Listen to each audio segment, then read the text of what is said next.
In the 21st century, those who change the world are those who change the culture.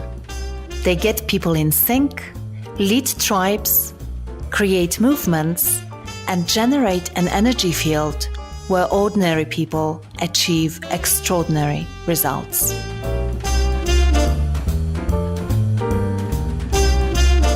I remember coaching a company that was worried because they had grown so big, their customer service people couldn't be in corporate headquarters. And they had a Christmas, it was a retail company. They had a Christmas where the customer service people worked 6 days a week, 12 hours a day, and they were really resentful that other people didn't. And the very junior HR person said, I went over there and I told them this will never happen again.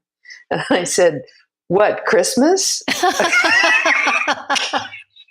just took Christmas away from people. Like, of course it's going to happen again. You're a seasonal business with a gift.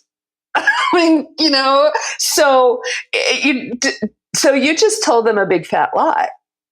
Right? You're not going to make it easier for them. They're going to work hard at Christmas and other people aren't because their part is done. And now it's time but I said, they're like, oh, well, I should send the CEO over to talk to them and make them feel better. I'm like, send the CFO to explain to them how the business works and talk to them about your cost per customer acquisition and marketing.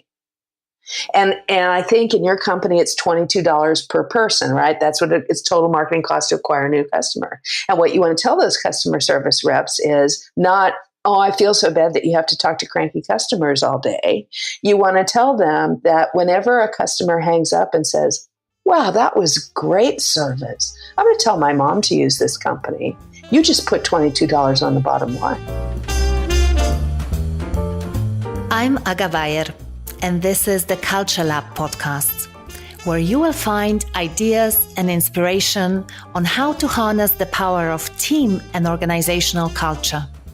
I talk to leadership thinkers, culture experts, entrepreneurs, and all sorts of movers and shakers, and together we explore the fascinating topic of culture, leadership, and personal growth.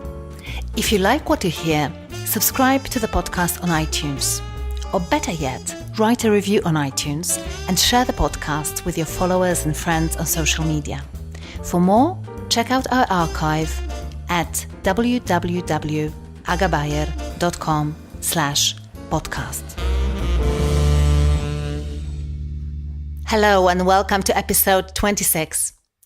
This week, my guest is Patty McCord, and she's been on my dream podcast guest list for a while now. And do you know how sometimes people say, never meet your heroes? Meaning that it's quite easy to get disappointed when you admire someone from afar and then eventually you get to meet them. Well, it was exactly the opposite with Patty McCord for me. I was a bit nervous about talking to her because she's just such a powerhouse when it comes to HR and culture. And she turned out to be everything I'd imagined her to be and much more.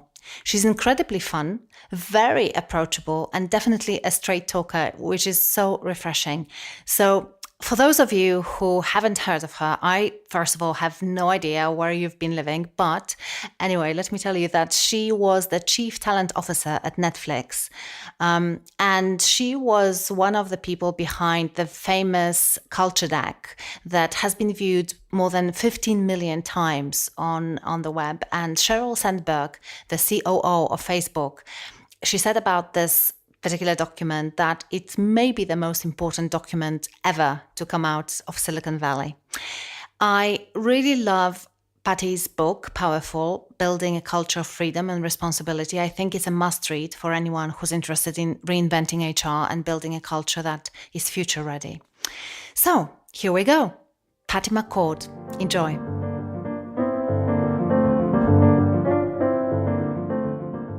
Patty, welcome to Culture Lab.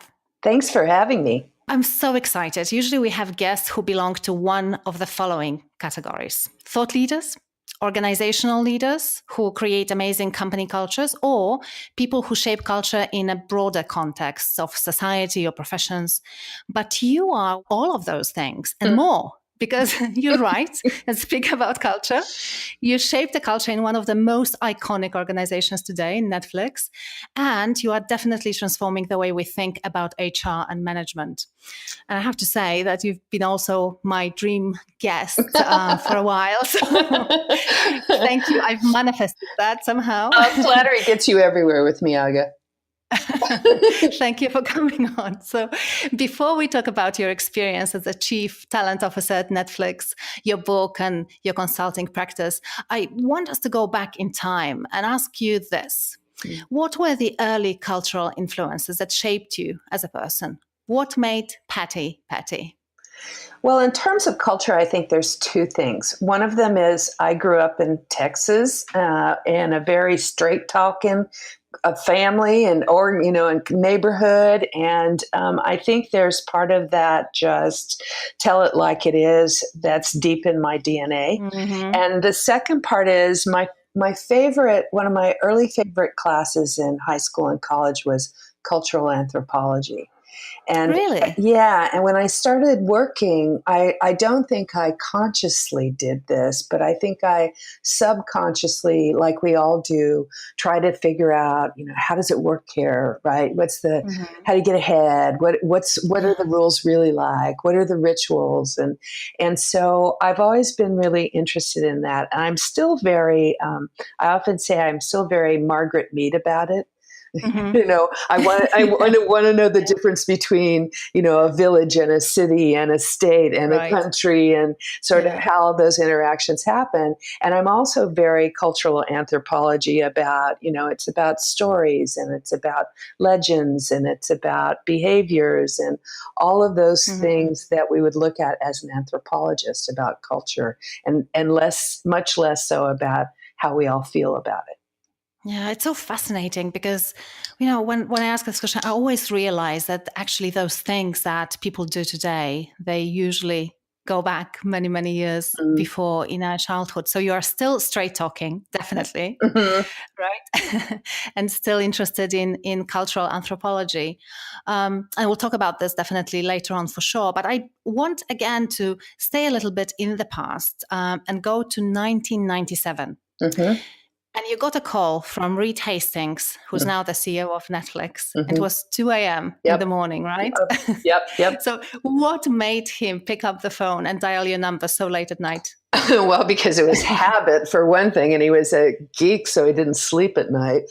We had worked together at another company before that, and we grew that company through merger and acquisition. And so we acquired 4 companies before our largest competitor acquired us. And I think that during the 4.5, 5 years we were together, we made every management mistake known to humankind. I mean, it was his first CEO job, and he tried to be a great CEO. It was my first HR head job, and we both did everything by the book. And when we sold the company, it was a great company. We had worked with a lot of terrific people, but it was just kind of like every other company. And so that prompted his call at 2 a.m. But the rest of the story is more fun when he says, I'm going to go run Netflix. You should come too. And I said, I thought that was the dumbest idea. There's no way. I thought. So what was a dumb idea? You coming on board Netflix, or the whole company? Netflix was a dumb idea. I mean, I only knew 3 people that had DVD players. We were DVD by mail back in the day. And the company was maybe 30 people, and the business model was kind of sketchy. And DVD players were extremely expensive back then, right? Yeah, they were $1,000, and I had 3 little kids. I had a wall of VHS cassette tapes, that I was going to give that up for a new format. Give me a break. And then the other thing was I was consulting at that point, and life was great. And I had just come off of a startup, doing being acquired and all the pain of that. And, the idea of coming back in just sounded awful. But he talked me into it because he said, let's make the kind of company we always dreamed of. I'm hooked at that, right? And I said, that sounds good. If we did it, how would you know?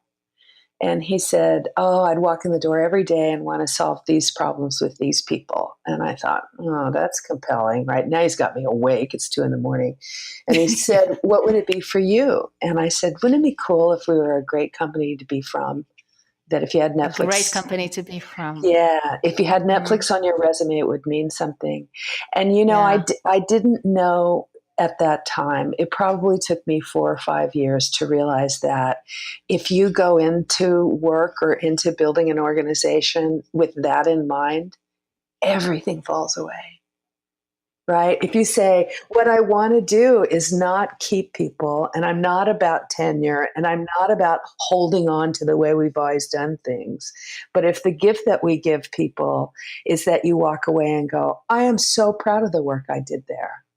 It makes me more valuable. I'm a recruiter at heart, and I know exactly what gets you ahead. It's not your job title. It's where you were, what you did, who you worked with, what did you accomplish, what are you capable of doing. Those are the things that propel you in your career. So I think it was maybe 4 or 5 years in when I thought, what if we really did that? What if it really was a great place to be from? What would be different?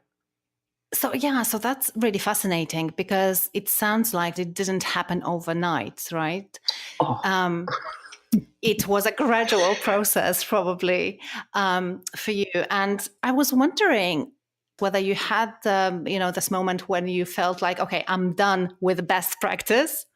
I'm done with all the rules and I'm just going to do something completely different. No, it wasn't like that. It wasn't this profound revelation. And people think that Reed and I went into a room and came out with the Netflix culture deck. It's like, let's go write whatever it is, 172 PowerPoint slides and 3 different fonts and 4 different voices. The thing we decided to do differently at Netflix was write things down. Because, we had a shorthand at our other company for what the culture was, our values. It was quality, passion, teamwork, and success. And we could put it on posters and we could put it on T-shirts. And it was kind of a nice shorthand. But I wanted to write down behaviors this time. I wanted to say, if we said passion, what did we mean by that? Right? Do we mean really enthusiastic about a really terrible idea? Right? Or somebody who yelled all the time, and I, would say, "Stop yelling! You're kind of a jerk." And they're like, "I'm passionate."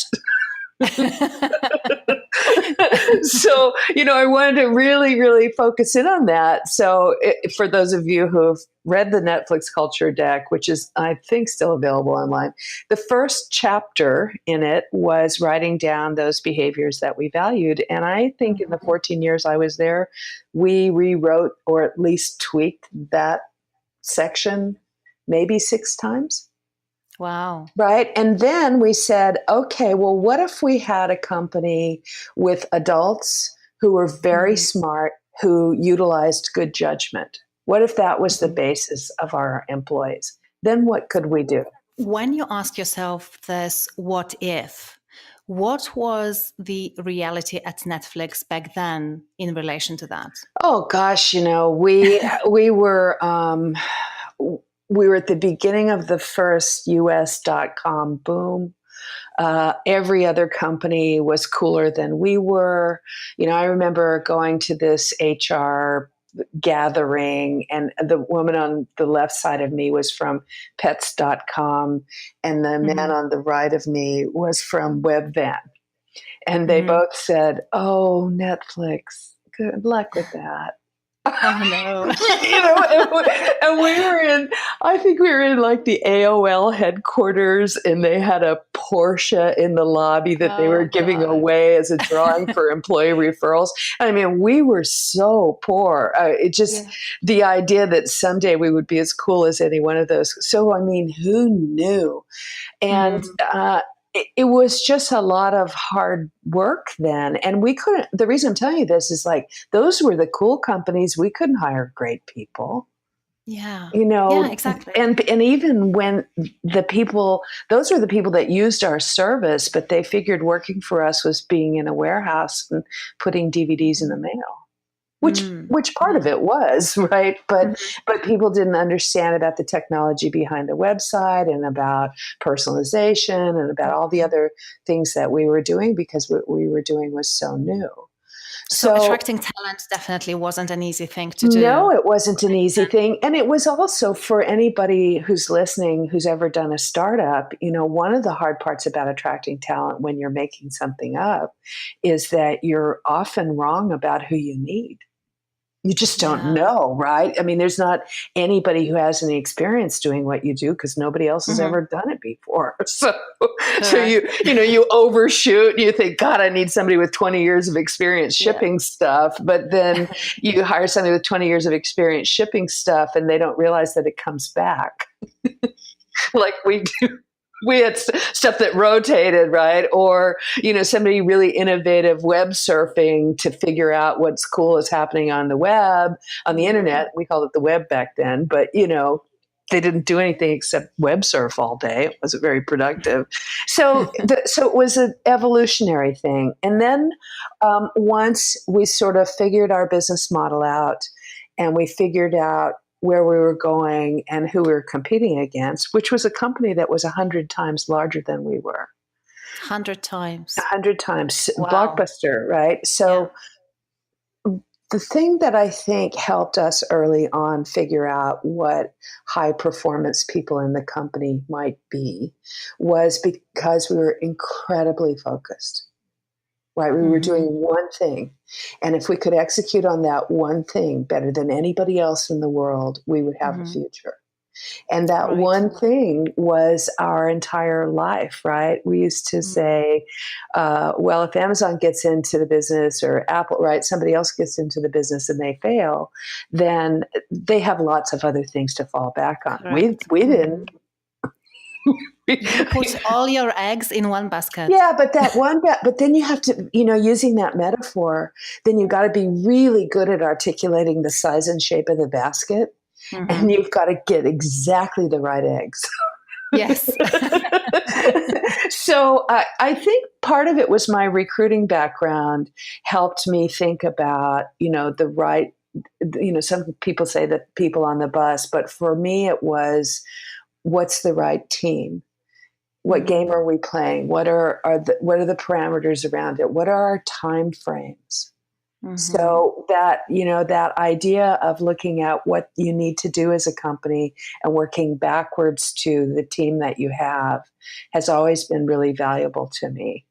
And I think that comes from that background of finding people. So you eventually find the right team for that stage of your development, and things start going really well, right? I'm curious.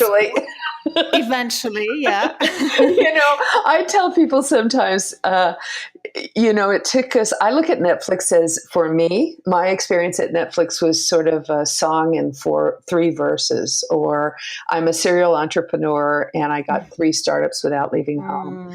The first 3 or 4 years were, could we come up with a business model that might actually be profitable before we ran out of money? Yes. So that was 3 or 4 years. The second startup I got to do at Netflix was DVD by mail in the US. And that was about a 4 or 5 year run to get that business really profitable.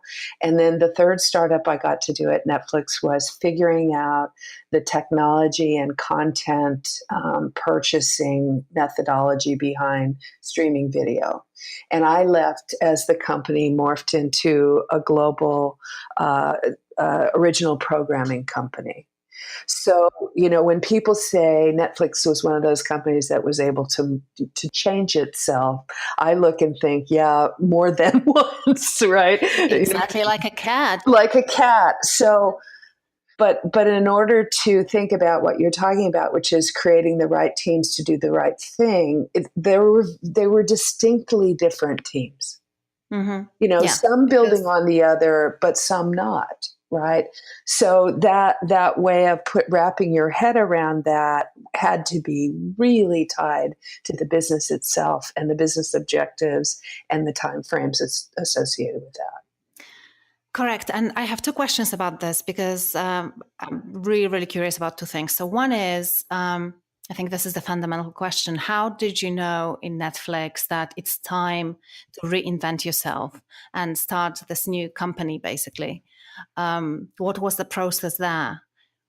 We always shared information very, very, very openly. So during the days of the DVD by mail business, we always had a small group of people paying attention to and looking at the idea of video on the internet. In the beginning, video on the internet was a process where we would download and replay. Right. So when I started at Netflix in maybe right around 99 or 2000, video on the internet was a little player that was about a 4-inch square, 2 by 2 by 2, right? Yeah. and it was maybe the beginning of YouTube, right? So YouTube was the beginning of video on the internet. And the reason why the YouTube videos were so short in the day was it was so complicated technically to show video. Right. So we knew that we'd always believed that the future was some sort of video via the internet. But technically speaking, it took years to figure it out. I look back sometimes and people don't realize this. I think we worked for 3 or 4 years to get play to happen instantly, because the technology was so difficult to do. So the reason I'm telling you that is we always thought about it. We always thought about what the future company would be. And we knew that in order to even have a chance at that future company, we needed to, have a business that was thriving, that would support the R&D into that kind of stuff. Right. And this is so important. Yeah. I just want to underscore that, because I think for a lot of companies, they start thinking about reinventing themselves or thinking about the future when the current business is not doing so well. Right. And they're like, oh, okay, this is not working out. So what do we do now? Yeah. It's kind of like the same thinking of it's a good time to look for a job when you have one. Right. Yeah, exactly.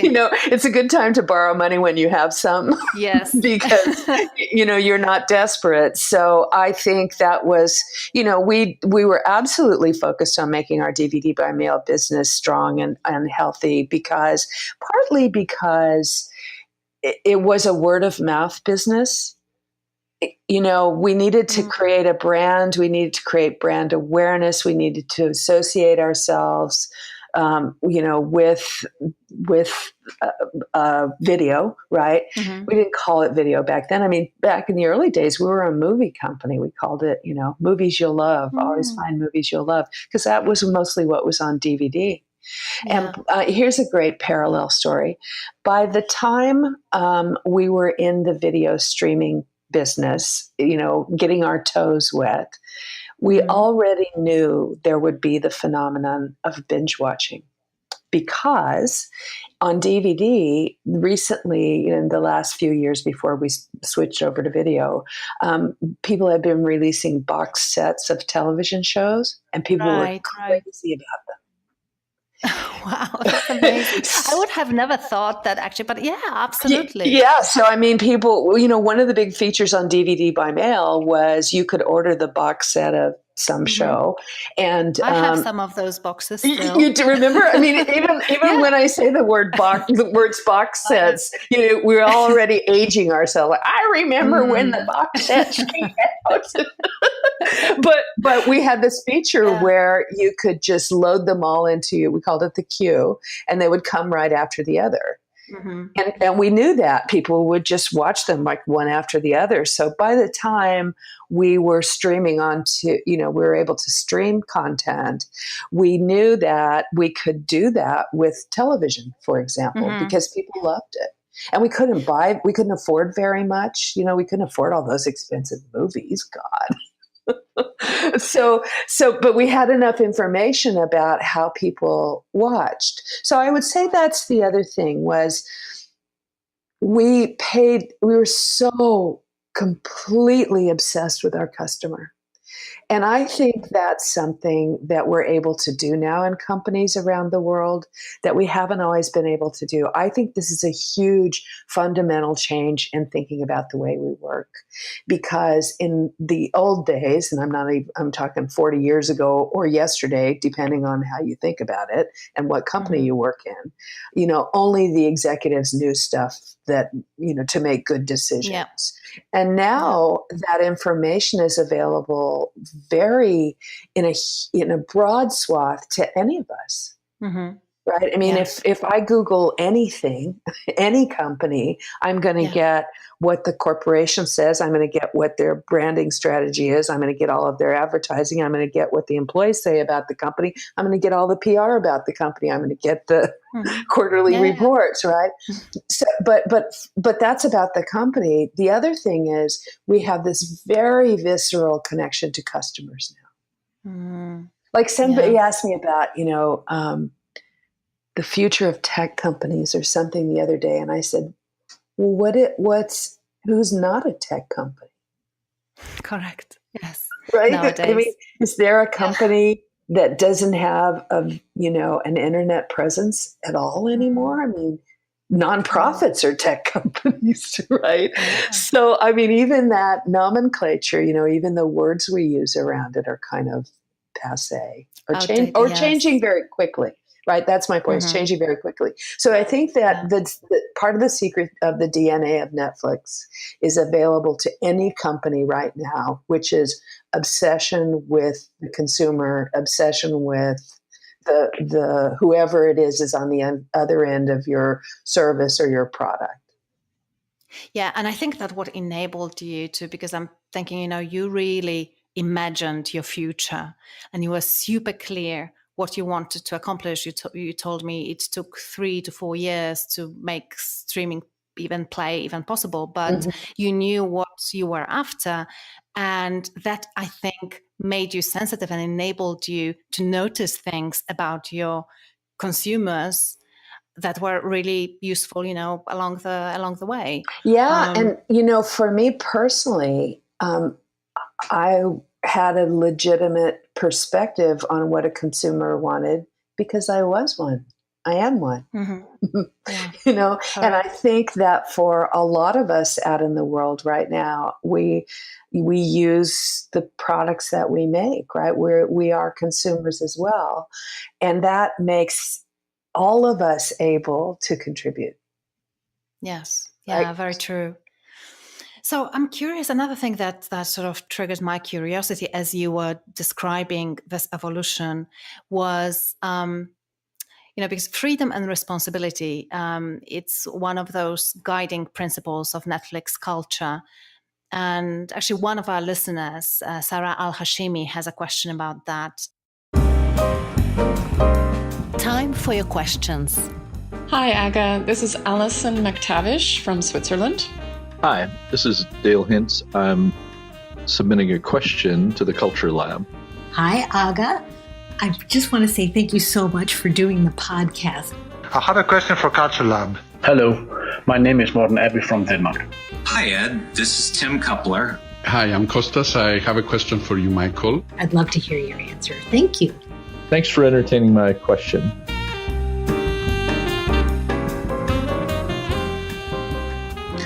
Freedom and responsibility is so timeless, and yet it was so ahead of its time when it was created. I'm just curious, was there a trigger or a catalyst for it? Was it born out of internal necessity or out of external precaution? Good question, Sarah. I think that all of us have had the concepts of freedom and responsibility separately before, right? We call freedom empowerment. Right? That we can grant it to you as if you're a slave and you're granted to be free. But the idea of being free to make your own decisions at work is something I think that we've all longed to have. And the idea of responsibility is that somewhat old-fashioned notion of, being a good citizen and following through on your commitments and, showing up on time, whatever it is. And I think the magic was that we put it together. And that took lots and lots of conversations. And it came out of the part where we had gone public. We were a real company. We had real revenue. We had a real P&L there, and we were being pressured from our lawyers, from our auditors, from our, people inside to grow up. Right? It was time for that rule book, time to publish that handbook. It was time for those policies and procedures that real grown-up companies had. I used to work for one of those companies. we all did, right? Yeah. We all have, right? And I have too. I mean, when you did your litany of my bio, I think about, I started at a company of like 150,000 people. And I used to say at Netflix, next one, I guess, is going to have to be just me. And it is. So, love it. But what we were trying to do was say, could there be a way that we could work and still keep that excitement and that motivation that happens in an early stage startup, and yet do it in an organized and planful way that an adult for-profit organization has to do? And so we had been talking a lot about, we want grown-ups who are smart, who want a lot of freedom.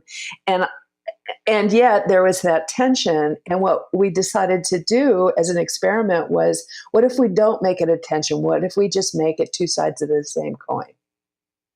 Which is, you can have all the freedom you want as long as you realize you're responsible for delivering a great service to our customers, right? And you can certainly create discipline and structure around the work that you're doing, as long as it doesn't inhibit other people's freedom to have great ideas and innovate. Mm-hmm. So that was the magic of it, was that slapping them back to back. Yeah. So not this or that, but actually both together. Yeah. So, because Sarah just said it's a timeless concept. It is, but not necessarily intertwined. Combined. Mm-hmm. Love it. And there's another question from another listener that is linked to that. It's from Mina. What are the biggest challenges of the no rules culture, making it not suitable for every organization? Mina, I think it's dependent on what your company is and what they do, right? If you're making medical devices, you're going to have a huge value around safety and process, right? Mm-hmm. And that's not stifling anybody's freedom. That's creating a product that has to be very rigidly controlled. Now, on the other end of the spectrum, I get invited to talk a lot to banks. And whenever I push them about, letting go of some of their internal processes that I think are stifling and time consuming and not very useful, they follow along with me until I get to the end. And I say, one of the innovative things you might do in your organization is just throw away this stuff that doesn't work. Mm-hmm. And they say, we can't, we're regulated.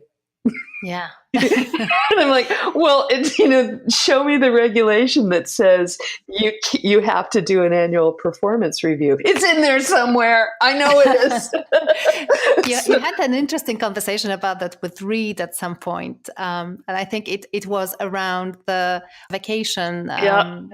The vacation day. So can you tell us about this? How did that was actually right at the beginning of what I was talking about. I mean, we had gone public. We had been audited. The vacation policy that we had at the time was an honor system, and you accrued a certain amount of days. And then when you left the company, you trued up, right? I said, what do I owe you? And I'd pay you. Mm-hmm. But the auditors didn't like it because technically we were paying everybody 13 months a year. And the rules and regulations, people didn't like it because it wasn't what everybody else was doing. And Reed came in, and I was frustrated about it. And he said, do you have to have paid time off? And the HR professional in me, she still existed at that point, said, where is she now? said, of course you do, Reed. Everybody's got paid time off, right? It's got to be a law. And then the person's been hanging around with him for 20 years at this point says, you mean legally? Love it. I don't know. And then, we take so much for granted because it's the way we've always done it. And I just started doing a bunch of research, and I realized that for salaried employees in California, USA, and, for many of your listeners, there's a lot of regulation around time. Usually in Europe, it's more. Yes. But I realized that it was a pretty open-ended situation.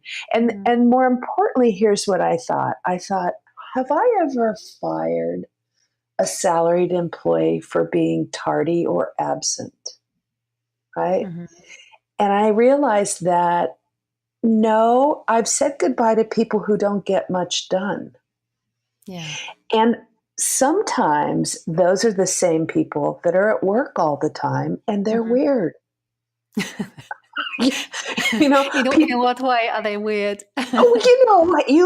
We've all worked with the people who are obsessed with work. Yeah, they just live in the office. Yeah. Oh God, and everything is such a drama, and everything happens so personally, and it's just like there's tension everywhere, and you want to say, just chill out.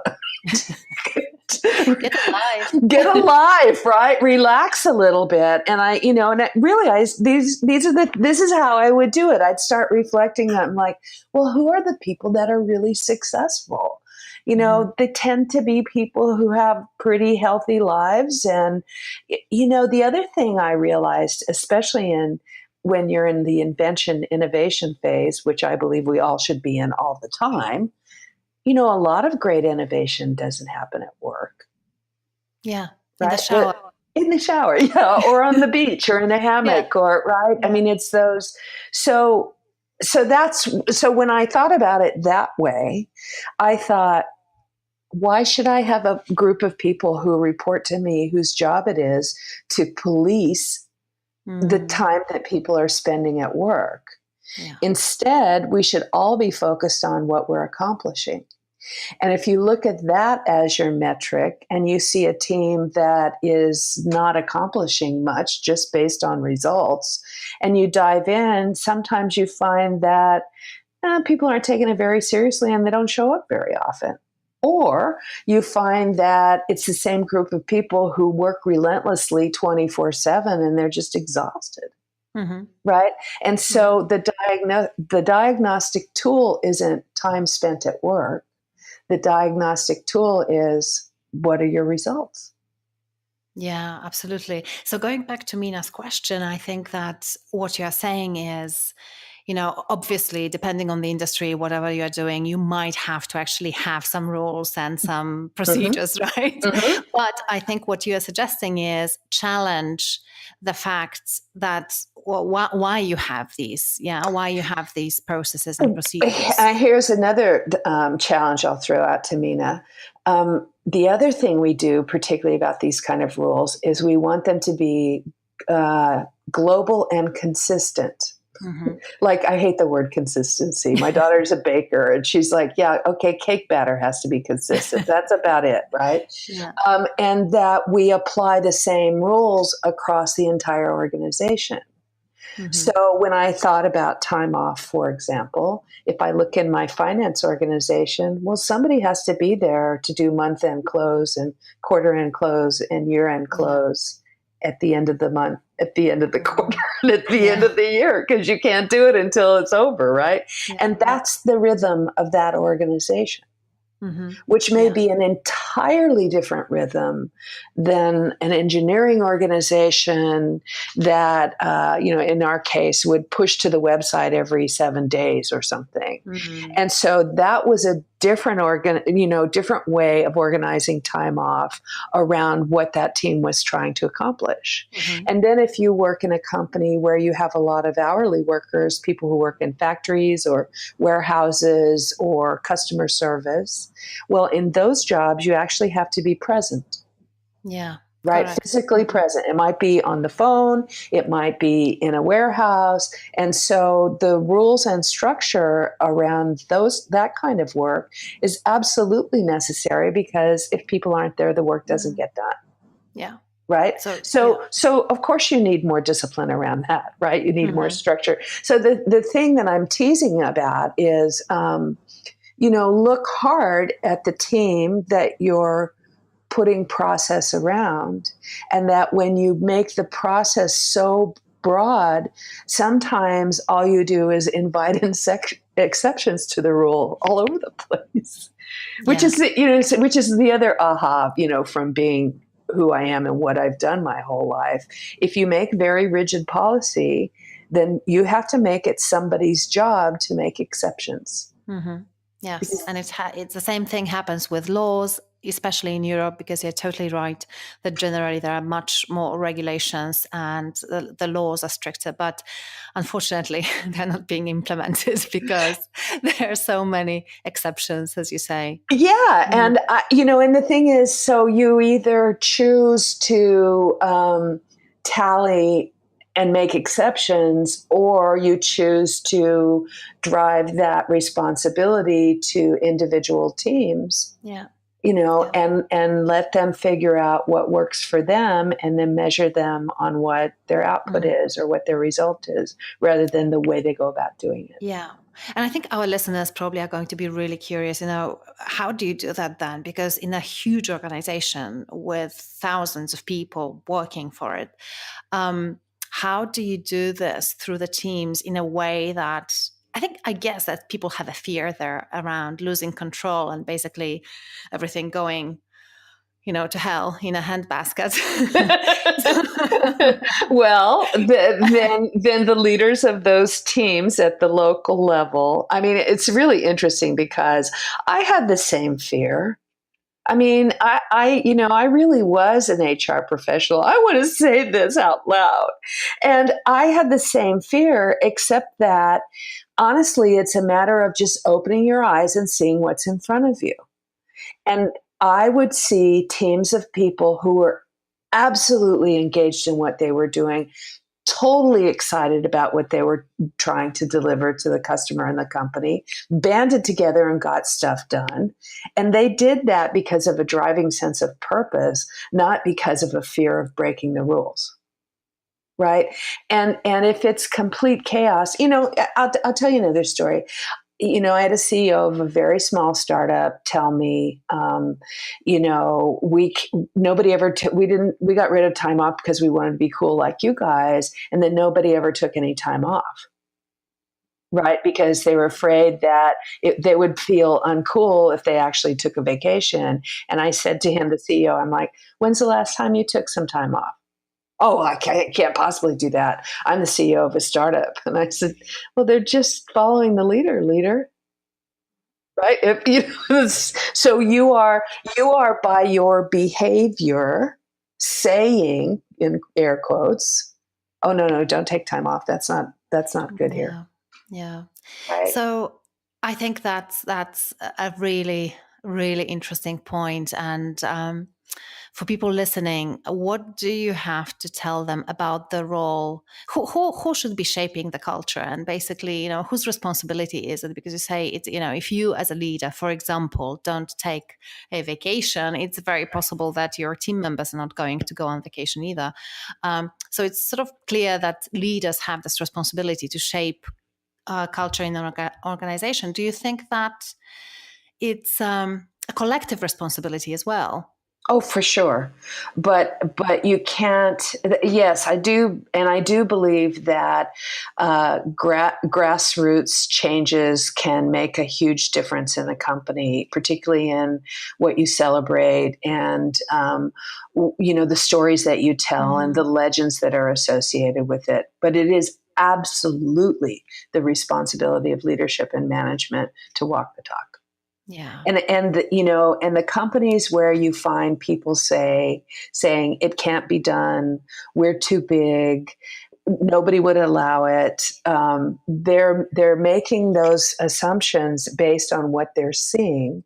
And what makes employees cynical is when you have these big, beautiful, flowery mission and vision statements and, culture decks, and that's not how you behave. Yeah. Right. Exactly. That is the number one, in my opinion, divisive strategy that people don't even know they're doing. Mm-hmm. Right. Yeah. We have freedom. You can take time off whenever you want, except that when you do, we're going to look at askance at you and consider you not hardworking. Yeah. Right. So that gap between espoused values and what actually happens. Yeah. And it happens all over the place. We're completely transparent and open and honest. I can't tell you that. That's a corporate secret. Yes. Yeah. Or nobody has access to that information or whatever. Right. I mean, so here's a fun Netflix story. In one of my hundreds of iterations about feedback, one of them was that we used to give each other anonymous feedback based on our 9 values in our 360 review once a year, right? Mm-hmm. And because we had such a value around transparency and candor, a group of engineers that kept coming to me and saying, this is contradictory. We can't say we're open and transparent, but have anonymous feedback, right? So we're going against our own values in the very system that we use to give each other feedback on our values. And Reed and I would have these long conversations about it. And he's an engineer by training. And he would say, no, you don't understand. With the power dynamic the way it is, subordinates won't tell their managers the truth because of fear of retaliation, right? Mm-hmm. And so I talked to the engineers and I said, sometimes he's a CEO and I'm not. So, you go talk to him. They go talk to him and he gives them that lecture. And the next 360 inside of their anonymous feedback, was maybe 6 of them, they signed their names. No. Yeah. They staged the coup, right? and Reed says, this is when you know that he did something right around your culture, right? And Reed says, did you see that Kevin signed his name in his feedback? I'm like, didn't we always know it was Kevin? I love it. Yeah. We always knew who wrote that. I mean, his feedback was written the same way he writes emails. I mean, we already knew. And it was like, oh, wait a minute. Might not it be better if we all did that? Wouldn't it? It would be, look at him. He's a really accomplished, really valuable team member that everybody respects. And if you step back and go, what do you respect about him? It's that he just tells you the truth to your face as he sees it without malice. Yeah. Right? With good intention. It was really so this is how it actually worked. It was that epiphany moment of oh, what were we thinking? Of course it shouldn't be anonymous. And now I was just at a startup, a smaller company this last week, and they were saying, our employee engagement survey has, is 85% net positive, blah, blah, blah. And I'm making my face and somebody goes, what is it? You don't like employee engagement surveys? And I said, well, no, actually, it teaches people that you can only tell the truth without identifying yourself. Mm-hmm. Right. It's just, that's a fundamental thing I discovered by doing the story I just told you at Netflix. Mm-hmm. And I said, and secondly, you're 150 people. That's 10 meetings with 15 people. Yeah. Right. And wouldn't it be more helpful to have everybody just in a room and say, what's on your mind? What could we do better? What do you think we're doing well? And you do need a safe environment, of course, to do that, right? So people need to feel safe. Yes, and how they do that is they see other people doing that. Mm-hmm. Right? They see John saying, this is what I tell some HR people, then you can see the guy who's mad because you took away the kiwi water. Who complains about it anonymously on every employee engagement survey, right? Who know exactly who he is, so that you can, in that meeting, go, John, by the way, about the water, we're not doing it. Yeah. That's the other thing. It's what you can say sometimes at work. It's a crazy idea in the modern work environment. You can say no. I know that's one of the things that you don't feel unnecessary, or it's not a good way to go about things. Engagement survey, for example. What else? After having the experience with Netflix and now with your clients and generally your life experience, what are the sort of things that you believe organizations still do that maybe it's high time that they quit doing? The list is pretty exhaustive. let's start with reward incentive programs. Okay. I very often come into companies who have very elaborate bonus programs, and the department goals are tied to the division goals, which are tied to the corporate goals, with the executive goals and the OKRs and the KPIs and all, and there's systems and there's software and there's process and all of this administrative work that ties into these performance goals, right? Performance bonuses that are paid at the end of the year. And they always pay them. Right. And the only people who don't get them are people that don't work there anymore. So apparently the performance bonus is tied to like being employed December 31st. Yeah. Yeah. Right. And so And this happened to be a company that was based in San Francisco, one of the most expensive cities to live in the US. And I said, people are spending upwards to 40, 50% of their income in housing. I'm like, what are they going to tell their landlord? Hey, I will pay you that extra $1,000 a month, but can I pay it in January? Right. Because, because I know I'm going to get it. We always get it, right? And I said, other than the fact that it doesn't incent people to do anything, right? We have no correlation between this incentive bonus and performance. It's not correlated at all, other than, I'm like, just think of not only the money you'd get back from all the salaries that are tied to all the people that administer this thing, because they were telling me, it's like, oh yeah, when we roll it up to the exec levels, they have to go away for like 4 days to figure it out, right? Because they have to check all the boxes. I'm like, that could all be time spent making a customer happy. Yeah. Yeah. Right. So, okay. That all of that, it's not just the money. It's not just the efficacy of the organization that spends so much time on something that doesn't matter. Right. So so my question around that one, if you work in an organization that has incentive programs, is, do they work? Yeah. That's always a good question to ask. Are you sure? Right. And back up from that. Why is it that we do this? Because we believe people perform better for deferred compensation and deferred rewards. And oftentimes my sales friends will not budge from this stuff. The complexity around sales compensation is insane. And when I really push my friends who are VPs of sales, I'm like, why don't you just have kind of a sliding scale that says, if you act ethically and you represent the company well and you sell more, we'll pay you more. I mean, makes sense to me. I mean, I like the idea because you can absolutely measure what it is, the performance that you're rewarding. I mean, you should have some other parameters around it about ethics and goodwill and all that kind of stuff. But, why not? And every time when I really, really push them, they say, well, that's not the way I came up. Oh, here you go. Salespeople are only rewarded with the carrot. Yeah.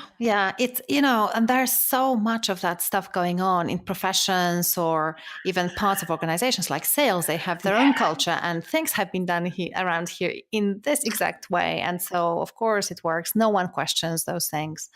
So it's so interesting. But then it's the same organizations that come to me, right, and say, how do we innovate?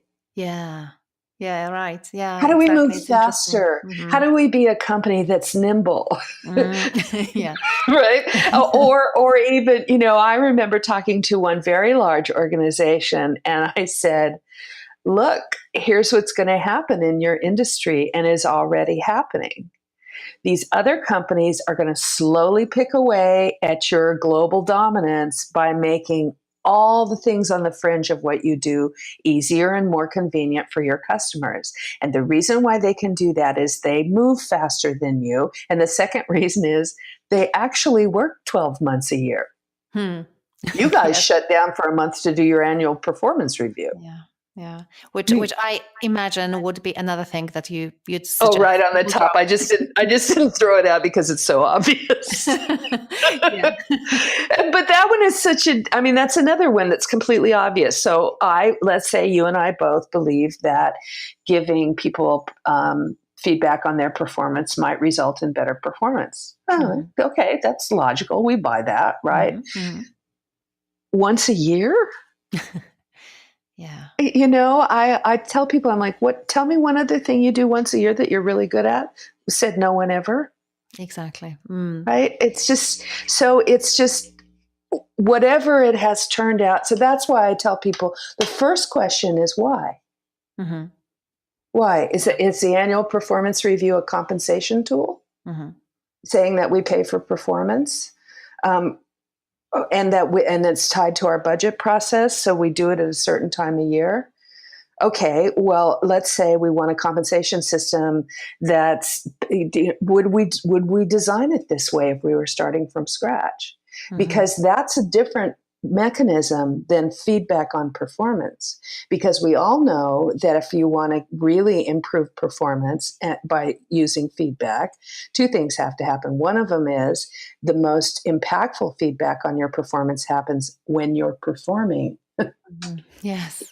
In the moment, right? Mm. The second thing that happens if you want really effective performance feedback and you talk to any great coach of any great team, they'll tell you that at least 50% of that feedback should be praise. Yeah.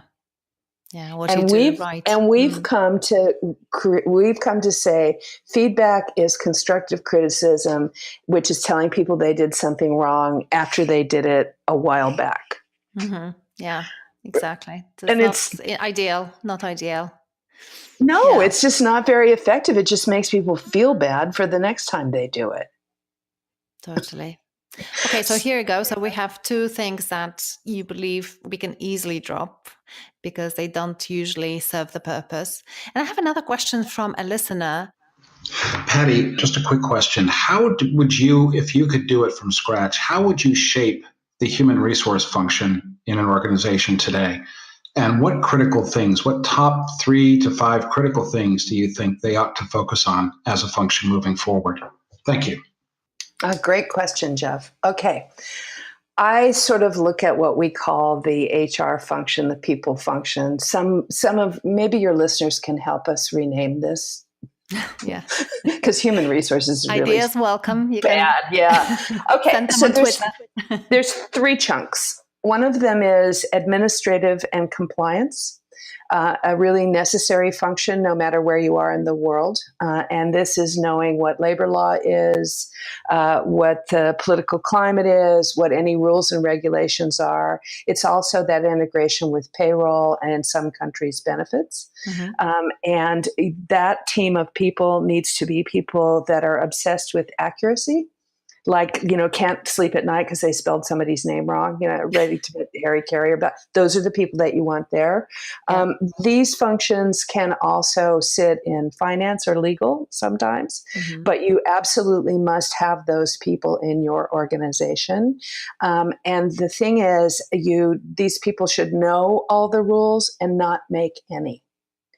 Because it's the type of function where if you say, can we, they say no. Mm-hmm. So, we want them to be doing that job, but we don't necessarily want them to be saying no all the time.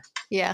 The second, and I think most critical function in any organization is one that we have for many years, and maybe it's personal for me, is staffing, talent, which is you should have an organization that is incredibly insightful and has unbelievable skills at finding talent for your future organization. Mm-hmm. Because you will not say goodbye to somebody who's not working out and is not happy and is not doing a very good job if you don't believe you can't replace them with somebody better.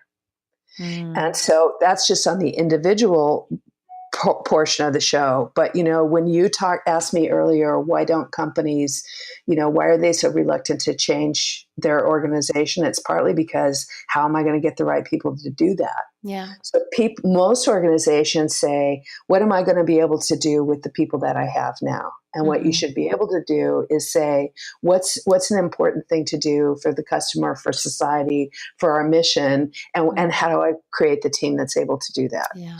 So, and the other thing is, it's the part of our function that we most often outsource, which is crazy to me. Why do you want the person who's recruiting your vice presidents for you not work for you? Mm. At Interesting. Netflix, I hired my best outside recruiter to come run staffing for me. Mm-hmm. And I just rolled up her bonus and paid her. And I remember Reed saying, "Oh my God, we're not going to pay somebody in HR that kind of money." And I said, "Profit center." Mm-hmm. Yes. Seriously, I'm like, you know what we're going to say by doing that? So what you want that function to be is a function in partnership with your managers. And in Patty's world, a manager is responsible for building a great team that does amazing work on time. Yeah. Yeah. Okay? So you're looking for a technical expert to help you do that, not tossing over the requisition to HR to fill it. Yeah. Right? That ticketing system that's also built in is really silly. And speaking of freedom and responsibility, then people are free to write requisitions that don't really matter and then get mad at HR because they didn't find candidates. Mm-hmm. Yes. And then nobody gets anything done. So staffing, I think, is a really, really, that's a core thing that, Jeff, I would focus on right away, making sure you have that function. And the third part is about organizational design and strategy and coaching and maybe development or whatever those parts are. But and culture sits over here, and that belongs to the leadership team, period.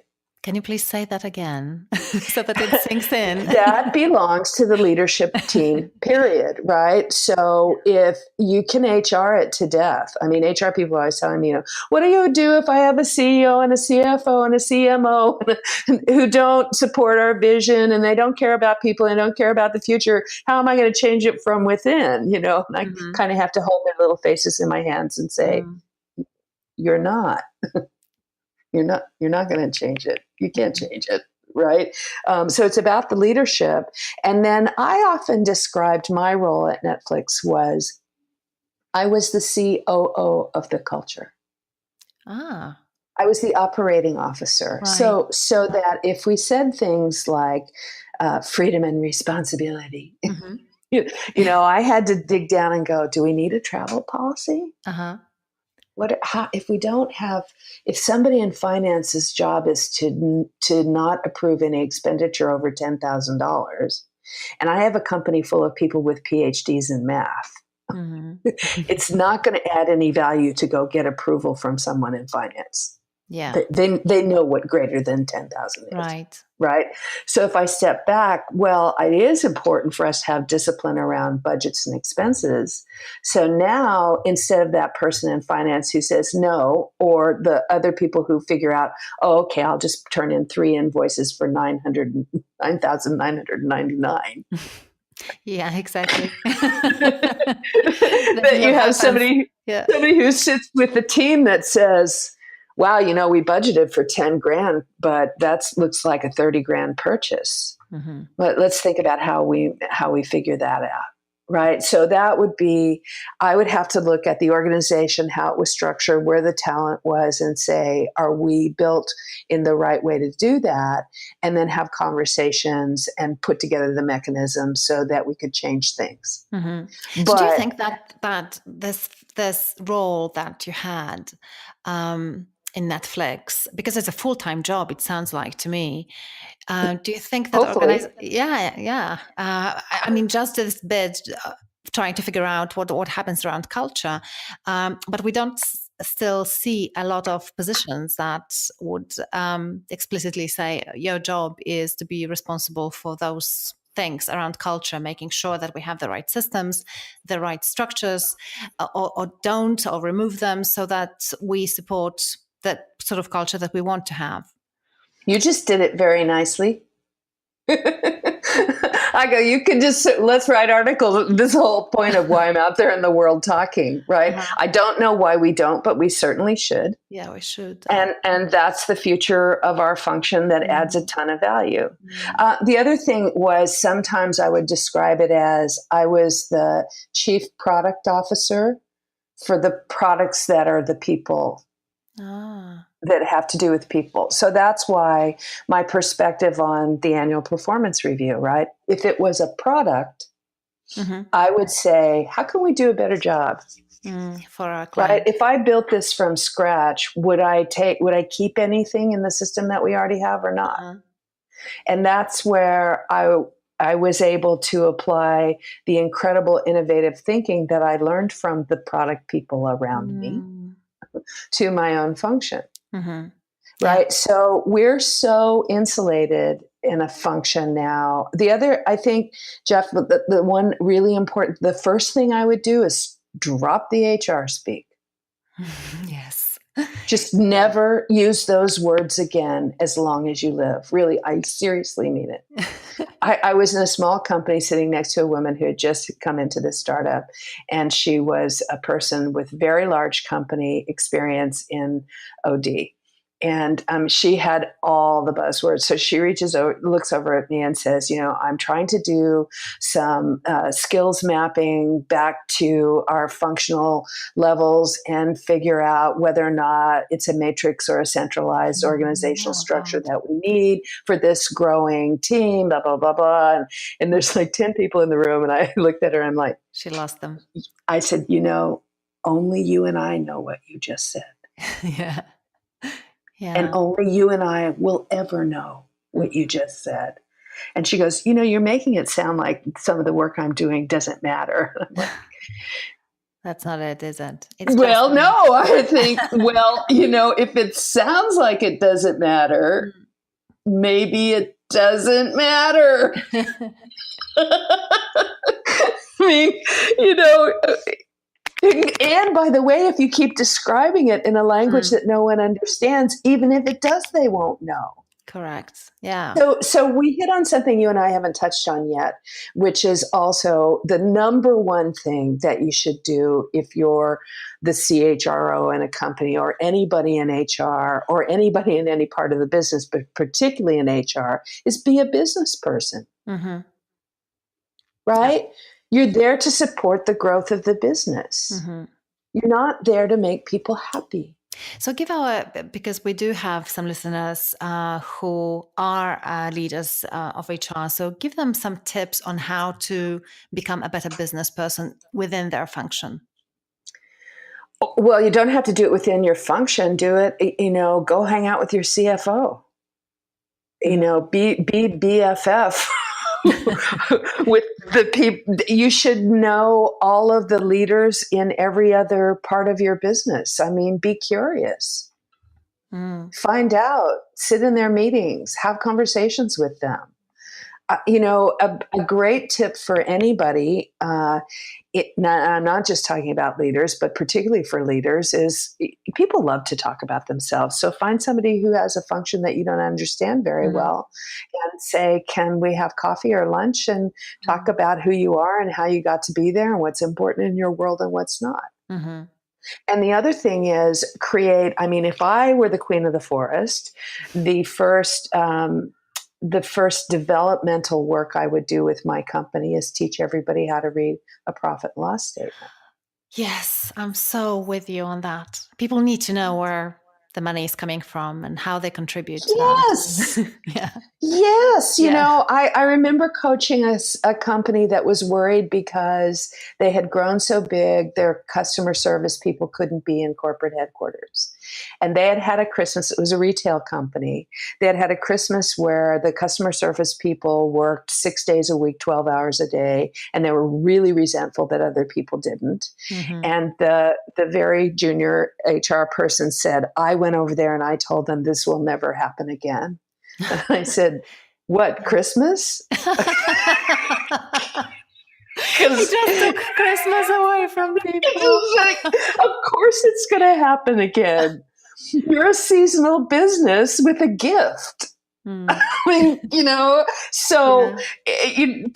so you just told them a big fat lie, right? You're not going to make it easier for them. They're going to work hard at Christmas and other people aren't because their part is done. And now it's time but I said, they're like, oh, well, I should send the CEO over to talk to them and make them feel better. I'm like, send the CFO to explain to them how the business works and talk to them about your cost per customer acquisition and marketing. And I think in your company, it's $22 per person, right? That's what it's total marketing cost to acquire a new customer. And what you want to tell those customer service reps is not, oh, I feel so bad that you have to talk to cranky customers all day. You want to tell them that whenever a customer hangs up and says, wow, that was great service, I'm going to tell my mom to use this company. You just put $22 on the bottom line. Thank you, Aga, and thank you, Patty, for this wonderful podcast. This is Zaid Adel. I'm asking a question from Saudi Arabia. Patty, I think I quoted your article in Harvard Business Review, Reinventing HR, more than I can even remember. From reading your Netflix culture deck, I think you get many questions on Netflix. But let me ask you this. I see Netflix has managed to create a high-performing culture. On the negative side, some called it the culture of fear. My question is, what do you do to avoid firing top talent due to a dip in performance or taking risks? Yeah, the culture of fear conversation has gone on for a really long time. So I'll respond to it in two ways. I remember being at Netflix one time, and this was everybody was talking about it all the time. We had done a lot of turnover in a couple of organizations because we were rethinking the business, and there were whole groups of people that honestly, they were done. They had built a great data center, for example, and what we needed to do was move the streaming service into the cloud, right? So when you're 2 or 3 levels away from that, you hear that a whole bunch of people in this organization aren't there anymore. Maybe I should be afraid, right? And we were doing a presentation. It was a quarterly meeting, and one of the leaders of product had done a presentation on what his team was going to do this year. Was no longer was it going to be incremental changes. We were going to move mountains this year. We were going to do great stuff. And the metaphor he used was climbing K2, right? So we go to the end of this meeting, and Reed and I are answering questions, and he stands up and says, I don't think you and Patty have effectively addressed the very pervasive culture of fear. What are you going to do about it? And Reed said, you used K2 as a metaphor. Like, you have to have oxygen to get up there. You could die, right? And if you get halfway up and there's a blizzard and you go back to base camp, nobody says you weren't brave enough. And he said, sometimes doing crazy stuff is a little frightening. Right. So sometimes being bold gets you out of your comfort zone, and it's not the right place for everybody. Yeah. So, and I think, so that's half of it. The other half of it is, I'll tell you another story. I just went and talked to a function of 1,000 people in the room. This was a culture event. And so these were the most sensitive people. This is the diversity inclusion people and or OD people. It's that group, right? The culture innovation group. You and I both know them well, right? 1,000 people in the room. And I said, as I stood up on stage, raise your hand if you're in the job that you had when you graduated from college. Unless you're an intern, then don't raise your hand. Can I see a show of hands? How many hands went up? Zero.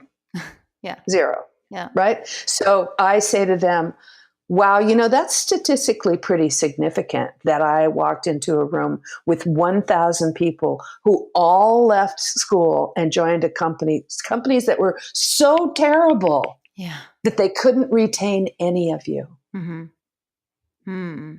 Yeah. And how many of you measure retention? Right? Like, it's not true. we don't stay at the same company forever. And if that scares you, then you can live in that's place where you deny reality. But the reality is people move on. We all have lots of different places in our careers. And I think that, the more we can start being truthful with people about a career as a journey, then I think the fear will go away more. Mm-hmm. I think our expectation that nothing will ever happen or nothing will change. Or nothing will change is false. The other thing, to be honest with you, the Netflix culture was about Netflix. We didn't write this as a Bible for how to run your company. Mm-hmm. We're just saying we tried some stuff that's different. Maybe you should too. Yeah. And it's not the right culture for everybody because, we started this conversation, you and I, how Netflix, for example, has reinvented itself more than once. Mm-hmm. So you should know if you're coming into a company that has a habit of reinventing itself, it will probably keep doing that. Yeah. Yeah, exactly. And if you want stability, then government work is good too. And I'm not being judgmental at all. Mm-hmm. Right. But you don't get, I'm just being truthful. And so, if you're going to join a firm that has a reputation for being nimble and moving fast, then that might mean that you might not be there forever. In fact, I'm going to tell you, it will mean you won't. Yeah. But, it actually goes back to one of the first stories that you shared with me in this interview, which was what sort of company you wanted to create, which was a great company to be from. Mm-hmm. Because that basically takes into consideration that very simple fact of life that no one has a job for life anymore. But as an employer, it's, I think, almost our duty of care to create a sort of company that opens doors for people when they leave. Yes. Right. Yes. Yes, and oh, by the way, when you said that we have become there's no more jobs for life, there haven't been for 50 years. Yeah. It's never been that way, and we keep talking about the myth. Mm-hmm. And so, back to Jeff's question, if I were starting a new HR organization, a new company, the first thing I would do is tell people the truth. Mm-hmm. So for the time you're here, let's learn a lot. Let's have great colleagues. Let's serve our customers. Let's create something that's going to be meaningful for you.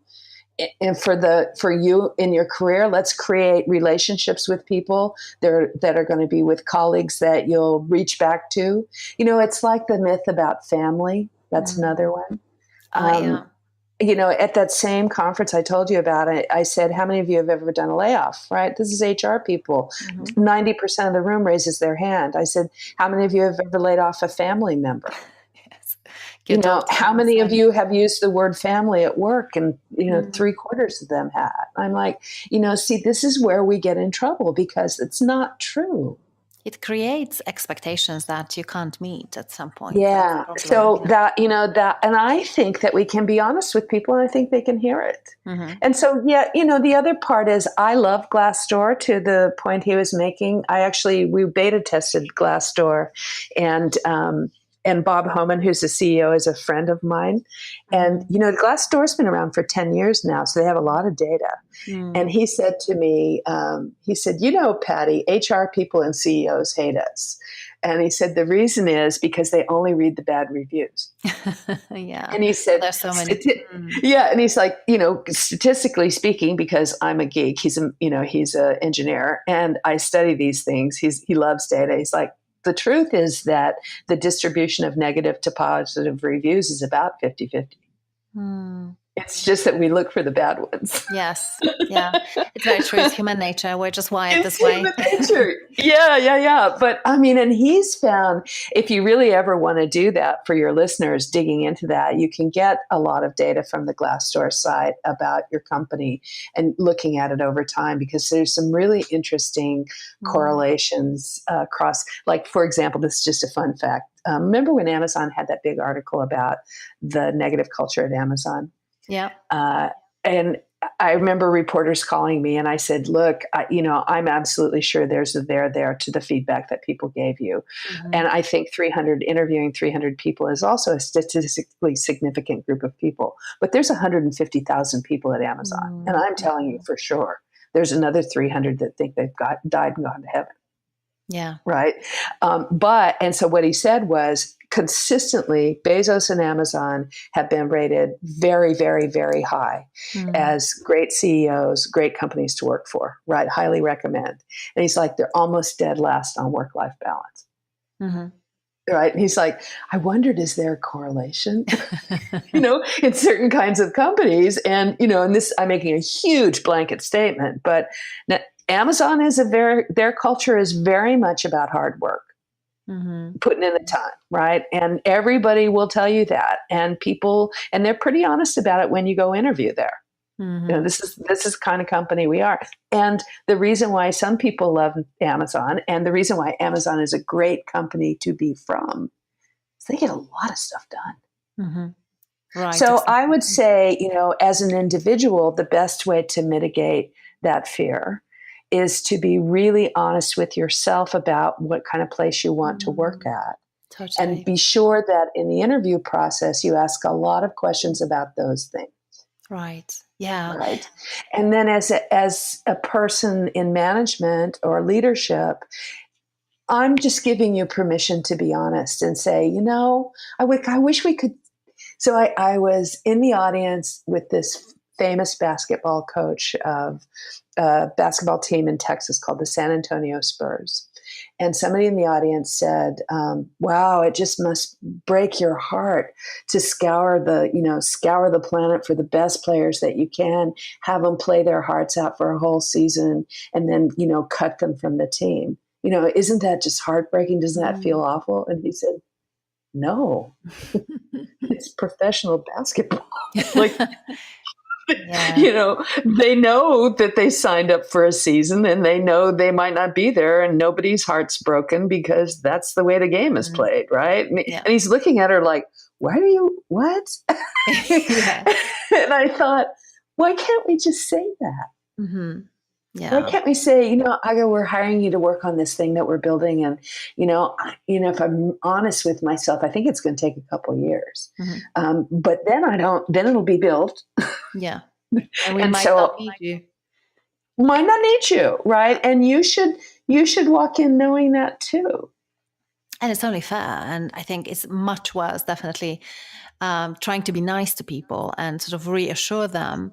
And then something goes wrong, or as you say, a project finishes, and then you get a surprise of your life, right? Because you thought, right. And I mean, I think we've got to, I can't tell you how many companies I go into and I'm in front of the entire employee base and I say, that companies don't exist to make employees happy, right? Mm. and they look at me like, what? Really? As I have my back up to the bar, and there's foosball and swings and hammock. And, with all of that stuff, we've said to people, yes, your happiness and your career, your longevity are the two most important things to us in the world. And they might be. Yeah. But here's the deal. You want to retain employees? Give them great work and smart colleagues and stuff they care about to do. And when that changes and they're unhappy, then dive into what that is and realize that it's more multidimensional than did they have kiwi water. Yeah, exactly. And I so agree with you. You said once that actually people, the reason that people are engaged at work is that they get a chance to work on really interesting problems with really talented colleagues. This is what motivates us. It's not football. It's not being nice to people. It's having this opportunity to do great work. And I totally agree with that. So shall we move to our rapid fire questions? Sure. So I have 5 and but and we'll try to answer them in under 2 minutes. Okay. So how do you define organizational culture? I define organizational culture as the stories you tell, the legends that permeate the way you act and aligning that with what you say you're going to do. Okay. And what is the sign or signs that a company culture needs some work, or perhaps even a major overhaul? Signs that company culture needs some work are business isn't getting done as quickly as it used to be, and generally morale is kind of low. Mm-hmm. So, and the other thing is that just finding that are we aligned with what we're attempting to do and who we are? Mm-hmm. What are the companies, or at least one, that you admire for their culture, and why? Ooh, that's a hard question because I get introduced to so many really interesting startups that I love now. I just came back from LA last week to a company called Sweet Greens, which is a farm-to-table fast food, organic food bowls that they're moving to be an order and pickup service. Wow. And they're just refreshing and wonderful and a great mission. So, I mean, that's an example. I probably have 5 every week these days. Wow, that's fantastic. And what books would you recommend on culture or leadership? I like Patrick Lencioni's The Advantage. It's about leadership. It's very prescriptive.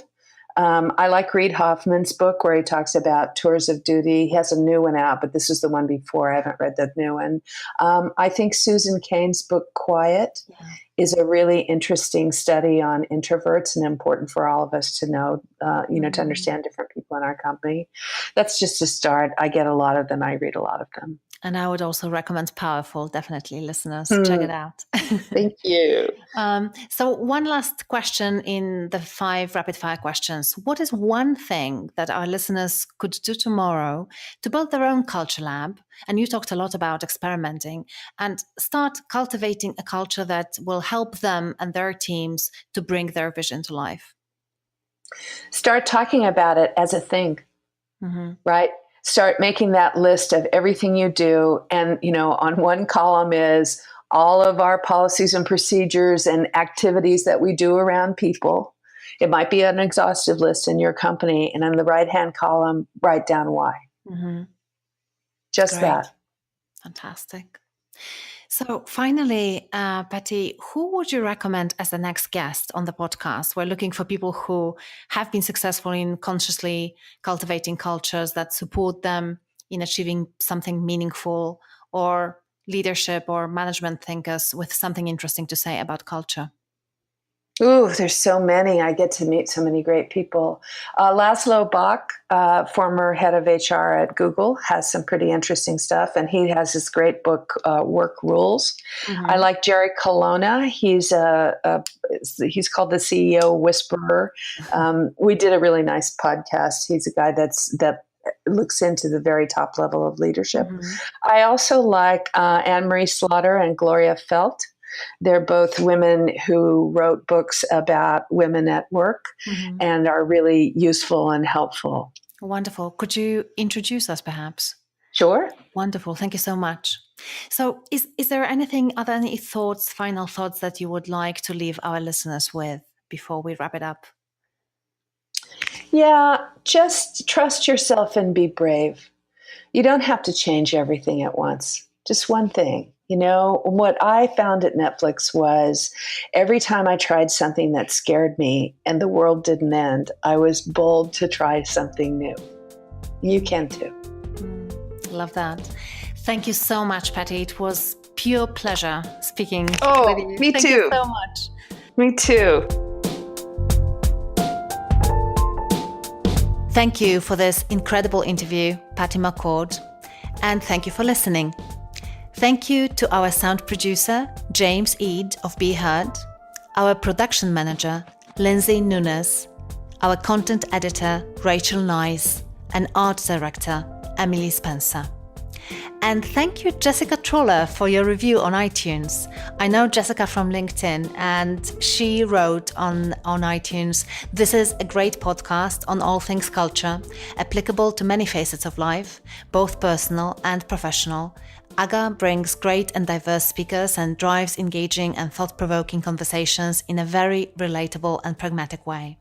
Wow, how nice of you, Jazz. Thank you so much for your kind words. And guys, if you are still listening to this, I just want you to know that by rating the podcast and writing a review on iTunes, you are really, really helping us. You are helping others to discover Culture Lab, and also you are helping us to fulfill our mission to demystify organizational culture and to help people in companies create a culture that brings their vision to life. And before we go, I have a preview of the next episode for you. This time, my guest is the Chief Culture Officer of a company called Destinations, Kip Lambert. Have a listen.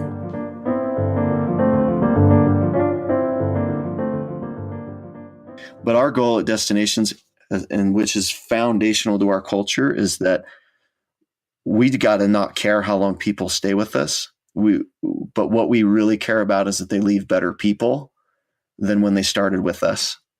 And if in an exit interview, if people can answer that and say, yeah, I'm absolutely a better person, then we can walk away saying, you know what, it's not about whether or not we lost money on that person. We're not particularly worried about how expensive it is to re-onboard new people because of turnover. We really feel like if we can get that question answered sincerely, that somebody really feels like they're a better person when they are leaving, and that their time at Destinations was of worth to them personally and professionally, then we're in a good place. Thank you for listening to this episode of Culture Lab. If you found any moments that were interesting, inspiring, or maybe even game-changing, please share it with someone who'd appreciate it. After all, good ideas are meant to be shared.